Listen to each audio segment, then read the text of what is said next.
Днес ще ви разкажа една история за крал, който владеел не една, а 3 корони. Човекът, когото нарекли Кнут Велики. И така всичко започва в ледените прегръдки на Скандинавия около 990 година.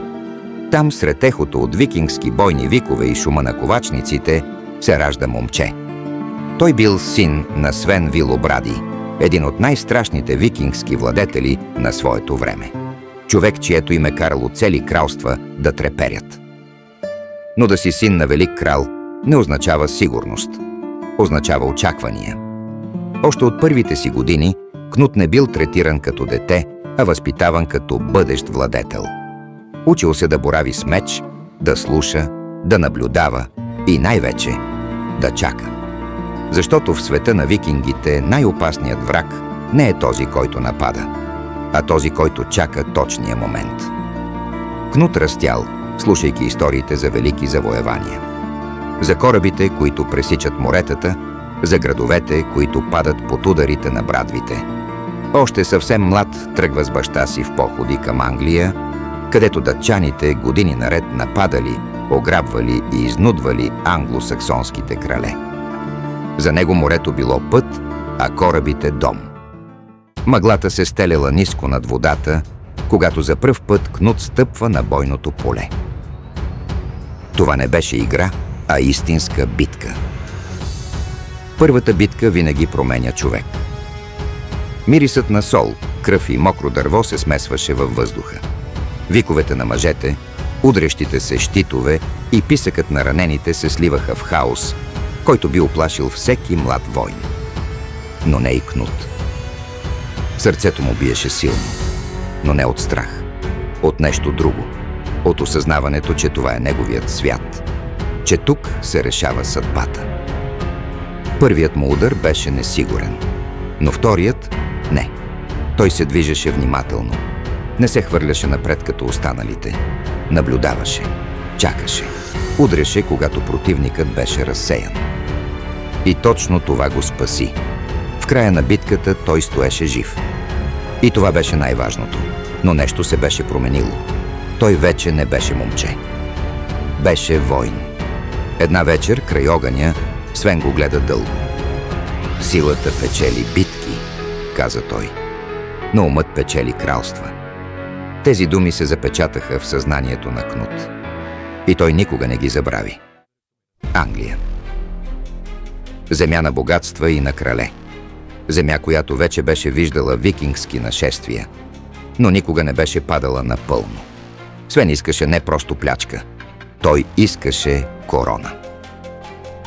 Флотата им беше огромна. Десетки кораби, разсичащи морето като ножове. Викингите идваха като буря. Първите нападения бяха бързи. Селата падаха едно след друго. Градовете се предаваха или горяха. Но Англия не беше лесна. Тя се съпротивляваше. Въпреки всичко, Свен Вилобради успява да постави Англия на колене, като принуждава англосаксонския крал Етелред неразумния да избяга.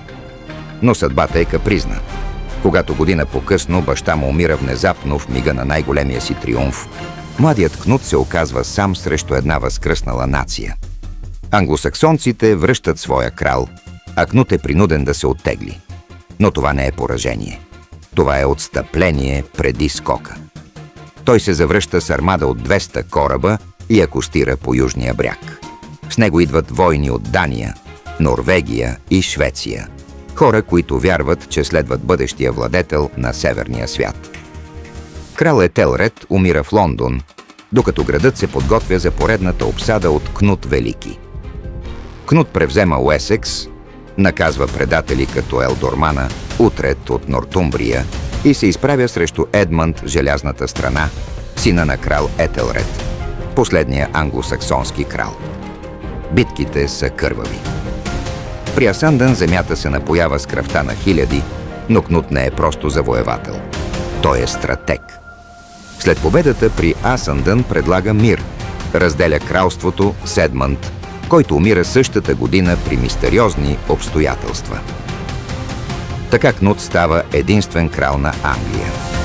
Той запазва много от англосаксонските закони и административната система. Работи с английските благородници, вместо просто да ги замени с датчани и щедро подпомага църквата. Строи манастири, дарява земи, позира като благочестив християнски владетел. Така той печели не просто страх, а и легитимност. Англия, измъчвана десетилетия от набези, за първи път от дълго време усеща относителна стабилност. Докато укрепва позициите си в Англия, Кнут не забравя корените си. След като умира неговият брат Харалд, който до тогава управлява Дания, Кнут наследява и датската корона, така че става крал на Англия и Дания едновременно. Корабите му кръстосват между Лондон и Роскилде. Данъците се плащат и хазната се пълни от всички посоки. Англия дава злато, администрация и земеделие. Дания военна сила и викингска традиция. Но апетитът на Кнут не спира до тук. В Норвегия по това време властва Олаф Харалдсон, същия този, който ще стане свети Олаф, за когото вече говорихме. Между двамата се оформя фронт. Олаф се опитва да централизира властта и да се опре на християнството, но много норвежки велможи са недоволни и гледат към Кнут като към алтернатива. Кнут използва това. След години напрежение и военен натиск, той пристига с флот в Норвегия, а Олаф е принуден да бяга в изгнание. В Трондхайм Кнут е признат за крал на Норвегия, третата му корона. Така изгражда своята Северна империя. Той пътува между своите царства, раздава титли, сключва бракове, подписва мир с врагове, пише писма до папата и участва активно в европейската политика по начин, който преди него нито английски, нито скандинавски крал е успявал. Жените в живота на Кнут са част от неговата стратегия и от легендата. В началото, за да утвърди властта си в Англия, Кнут се жени за кралица Ема Нормандска, вдовицата на Етелред Неразумния. Това е силен политически ход, чрез който обединява старите и новите династии. Преди това Кнут има и друга връзка – Селгифо от Нортхамптън, от която има синове, включително Харолд Харефуд.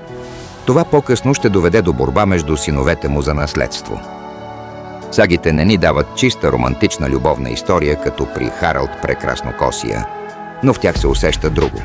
Човек, който разбира, че короните се пазят не само с меч, а и с брачни връзки, с деца, които да осигурят бъдеще. Кнут е от онези владетели, при които любовта, политиката и кръвта се смесват неразделно. Най-известната легенда за Кнут не е битка, а сцена на брега. Според нея, придворните на Кнут започнали да го ласкаят прекалено. Казвали, че той е всемогъщ, че никой не може да му се противопостави, че волята му е закон. Уморен от този театър, Кнут решава да им даде урок. Затова заповядал да сложат трона му на брега на морето, точно по време на прилива. Слугите се спогледали, но изпълнили заповедта. Тронът бил поставен на самия бряг. Кнут седнал. Вълните се приближавали. Той вдигнал ръка. «Море!» казал твърдо. «Заповядвам ти. Спри!» Придворните затаили дъх. Вълната се разбила и намокрила краката му. След това още една и още една. Тогава той казал: «Никой крал не е по-велик от Бога». Когато Кнут умира през 1035 година, той е едва на 45 години. С него си отива и магията, която е държала севера в едно цяло. Империята му се разпада почти моментално, разкъсана от амбициите на синовете му. Възелът, който той завързва с толкова усилия, се разпуска. Но името му остава записано в историята не само като завоевател, но и като държавник, който успява да превърне викингската ярост в християнски ред.